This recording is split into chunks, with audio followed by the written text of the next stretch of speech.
Hello everyone, welcome back to my channel again. আমি সিমি চলে এসেছি তোমাদের কাছে নতুন একটা ভিডিও নিয়ে। যারা ফার্স্ট টাইম আমার চ্যানেলে ভিজিট করলে অবশ্যই কিন্তু সাবস্ক্রাইব করতে ভুলো না। আর ভিডিওটার আজকে টপিক কি সেটা তো তোমরা থাম্বনেল দেখে বুঝেই গেছো, অ্যান্ড লাস্ট অবধি দেখতে কিন্তু অবশ্যই ভুলো না।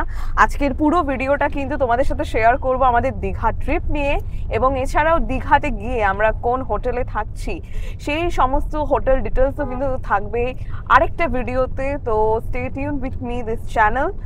তো এখন ঘড়ির কাঁটায় কিন্তু বেজে গেছে কটা, প্রায় 6:45টার কাছাকাছি। আমরা এখন বাড়ির থেকে বেরিয়ে পড়েছি দীঘার উদ্দেশ্যে। আজকে কিন্তু আমরা 6জন মিলে এই ট্রিপে যাচ্ছি। তো 6জনটা কে কে সেটা তোমাদেরকে ক্যামেরা ঘুরিয়ে চলো একটু দেখিয়ে দিই। তো আজকে আমাদের এই জার্নিতে আমরা যে 6জন আছি আমাকে ধরে, তো এই 6জনের মধ্যে এইদিকে আছে রূপুদা আমাদের বদ্দা, আর এদিকে আমাদের ছোটু, আর সামনে থেকে একটু দেখাবো তোমাদের। এখানে আছে আমাদের অপুদা, এদিকে দিকে আছে সুদীপ, আর এদিকে সুজয় ড্রাইভিং করছে, আর আমরা এদিকে পেছনে 3জন। তো আজকে কিন্তু এই 6জন মিলে গাইস আমাদের এই দীঘা ট্রিপ শুরু হচ্ছে। এই পাগলদের সাথে আমি যাচ্ছি, আরো এক পাগল হেভি বাওয়াল হবে, অলরেডি একজন বাওয়াল শুরু করে দিয়েছে। এই যে সামনে যে ক্যামেরা ধরছে আমাদের বস লোক। তো এই ব্লগটা কিন্তু ভীষণ মজাদার হবে, তো লাস্ট অবধি দেখতে থাকো। তো চলো শুরু করি আজকের এই দারুণ মজাদার ব্লগটা। মাঝে মাঝে ঢেকুর তুলছে, গ্যাস হয়েছে।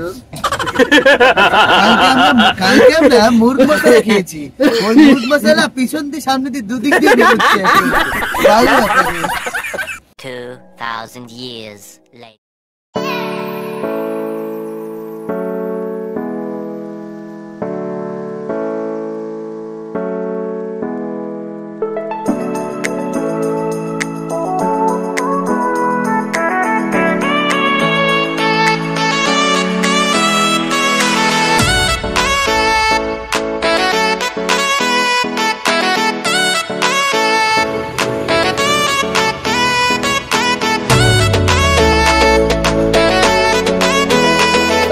আমরা 6:45টার সময় প্রায় বাড়ির থেকে রওনা দিয়েছিলাম, আর এখন কিন্তু ডট ঘড়িতে বাজে 8টা।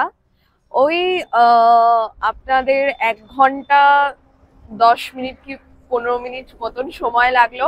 আমরা কিন্তু এখন বর্তমানে দাঁড়িয়ে রয়েছি কোলাঘাটে। এখানেই আশা হোটেলের সামনে দাঁড়ালাম। এখান থেকে একটু ব্রেকফাস্ট করব হালকা পাতলা, দেন আমরা এখান থেকে আবার আমাদের জার্নি শুরু করব। আর এই যে আমার সাথে সব সুপার এক্সাইটেড বয়েজরা রয়েছে, তার মধ্যে এই একজন আমাদের অপু ডাক্তার বাবু এই যে আমাদের সাথে রয়েছে। থ্যাংক ইউ দাদা, দাদা একদম আমাদের কালকে বর্ডার একদম টপকিয়ে চলে এসেছে। আমার পক্ষ থেকে থ্যাংক ইউ, তোরা একটা সুন্দর জায়গা নিয়ে যাচ্ছিস। জার্নিটা খুব ভালো ভালো হচ্ছে। সুন্দর তো হচ্ছে কারণ আমাদের এই গ্যাদারিংটার জন্য। হ্যাঁ, খুব ঘুম পাচ্ছে, এটাই সমস্যা। একটু কফি খেতে হবে। চলো চলো কফি খাওয়া যাক, পেছনে চলো হোটেলে যাই, এখানে কি কি পাওয়া যায় চলো দেখি। এখানে এখন কি নেওয়া হলো, চলো যাওয়া যাক আমরা ভিতরের উদ্দেশ্যে। তো এখানে এই যে আমাদের পদ্মা ফার্স্টে নিজের আইটেম নিয়ে ব্রেকফাস্ট করতে বসে গেছে, আর এখানে আমরা সবাই ওয়েট করছি আমাদের ব্রেকফাস্ট আসার জন্য। এটা কিসের তরকারি দাদা?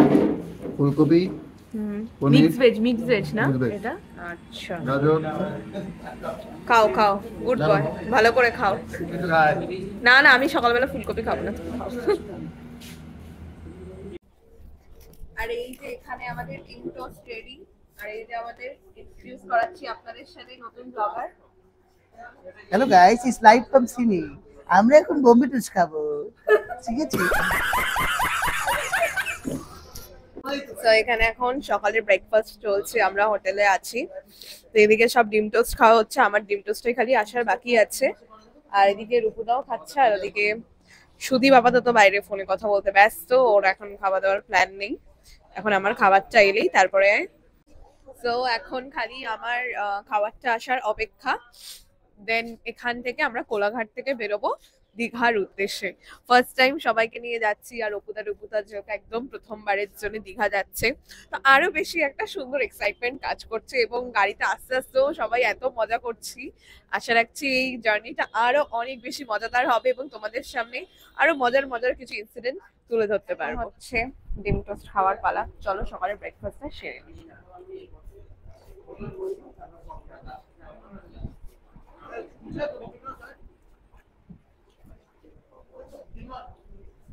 ভালো ভাই ভাই এক কাপ খাইতে পারি আমি এক কাপ না না না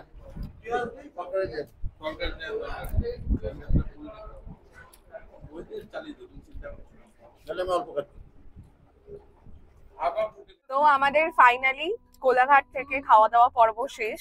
আমরা এখন আবার আমাদের জার্নি শুরু করছি দীঘা যাওয়ার। এখন ঘড়ির কাঁটায় কটা বাজছে ভাই?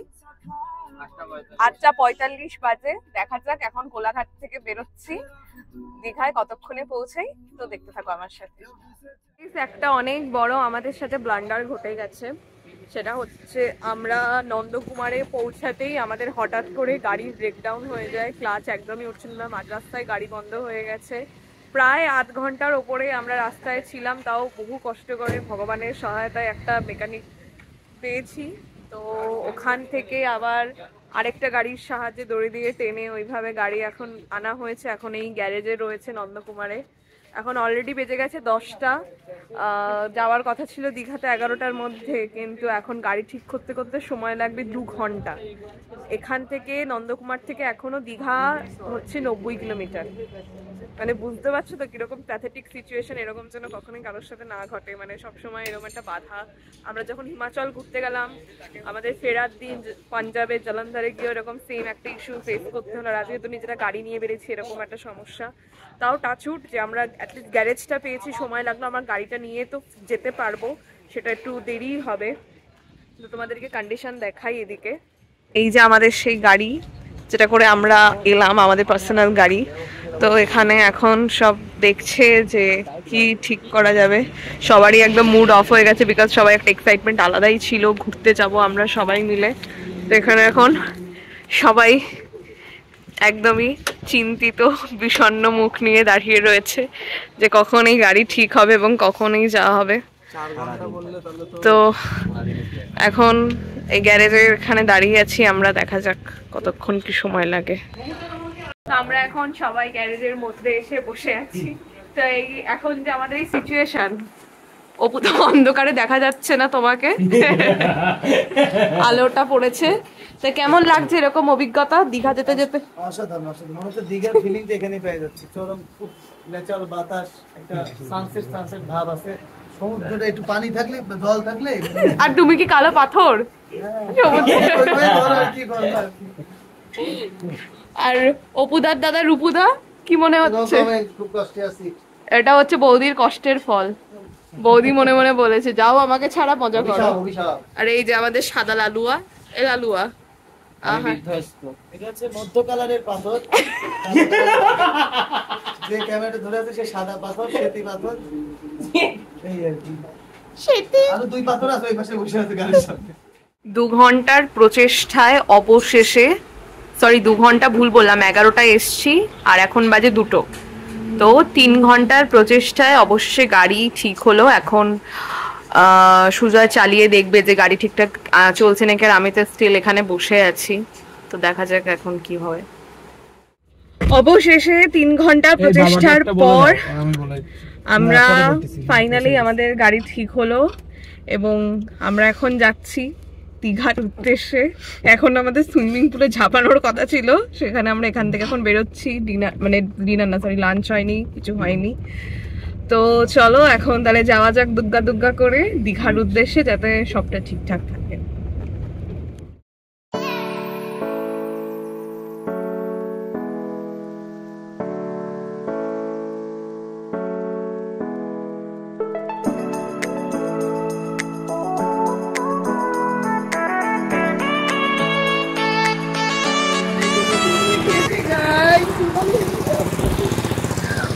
বাপরে বাপ। তো আমরা কিন্তু এখন অনেকটাই এগিয়ে চলে এসেছি।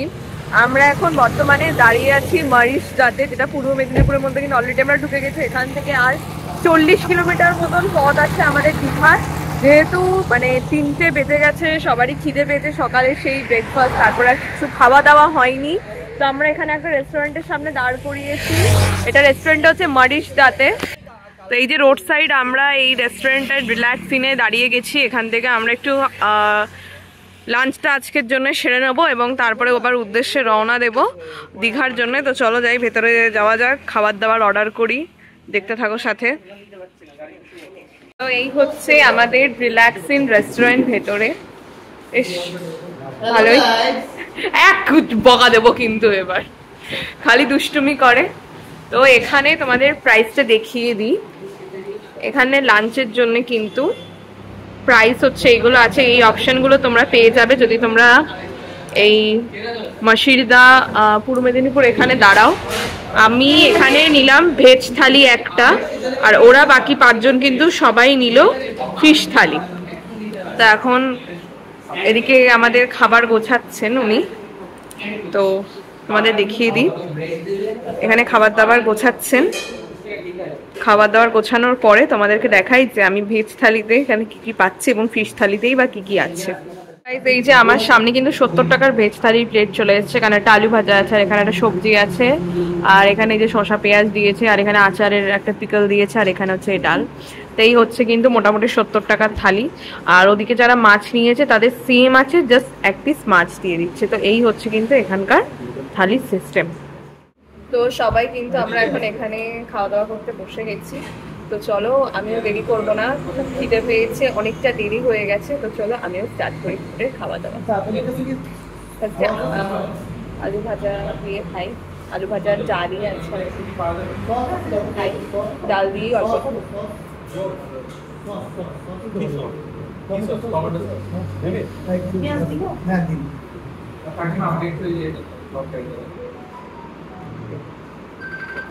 আন্টি একটা কাঁচা লঙ্কা দেবেন?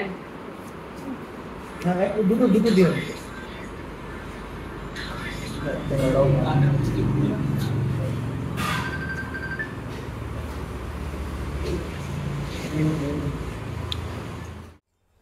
আমরা এখন রিল্যাক্সিং থেকে খাওয়া দাওয়া কমপ্লিট করে নিয়েছি। পেছনে ওই যে সব দাদারা রয়েছে, ভাই রয়েছে, আর সুজয় গাড়িতে চলে গেছে, তো বিল মেটাচ্ছে। বিল মেটিয়ে আমরা এবার এখান থেকে বেরোবো। আমাদের এখান থেকে আর 40 কিলোমিটার মতন দীঘার আর রাস্তা বাকি আছে। তো চলো, খুব বেশি দেরি করবো না। বিধ্বস্ত অবস্থা, অনেক প্ল্যান ছিল কিন্তু সবটাই আমাদের খুব এটা আনফর্চুনেট আমাদের জন্য, মানে এরকম ভাবে ডিজাস্টার হলো, এটা জাস্ট আমরা কল্পনা করতে পারিনি। তো চলো, আর সবকিছুর খারাপের পরেও একটা ভালো থাকে, তো সেটা জিনিসটা মাথায় রেখেই আবার আমরা দীঘার উদ্দেশ্যে রওনা দেবো এখান থেকে।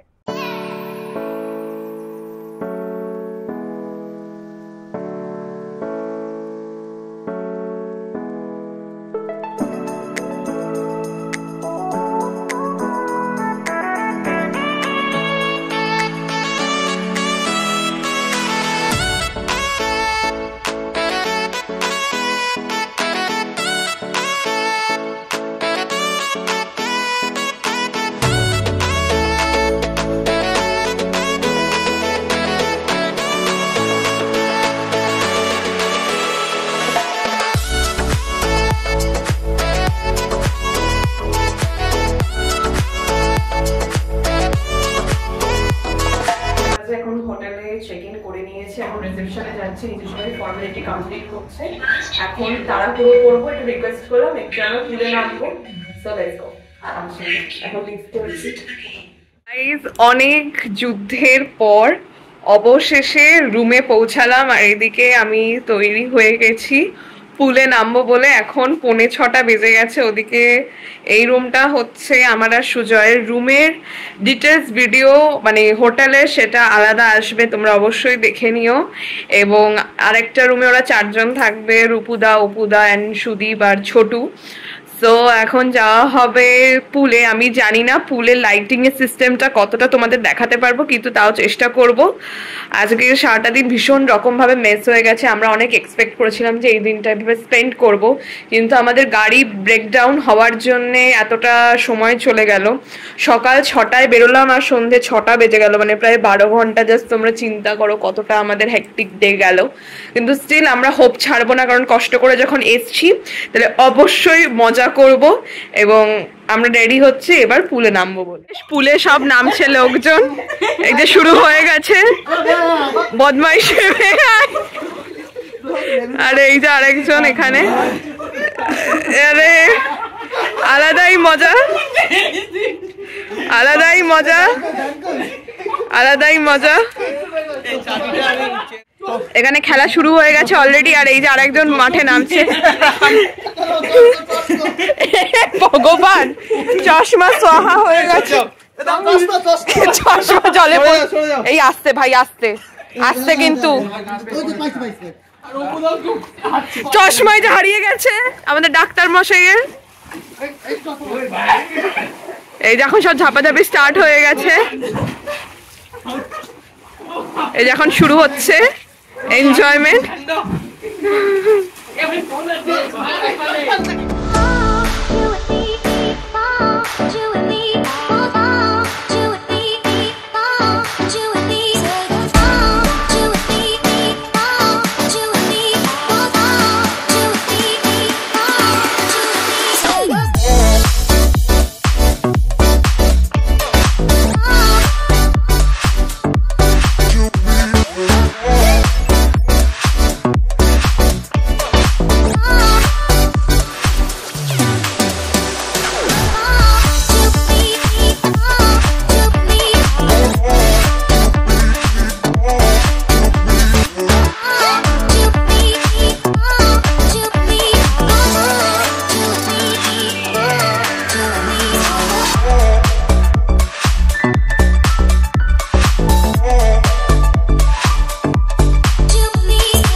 দীঘা ব্লগের ফার্স্ট পার্ট কিন্তু এই অবধি, এবং নেক্সট পার্টে থাকবে কিন্তু দীঘা সমুদ্র বিচে গিয়ে কি কি ঘটনা ঘটালো এরা।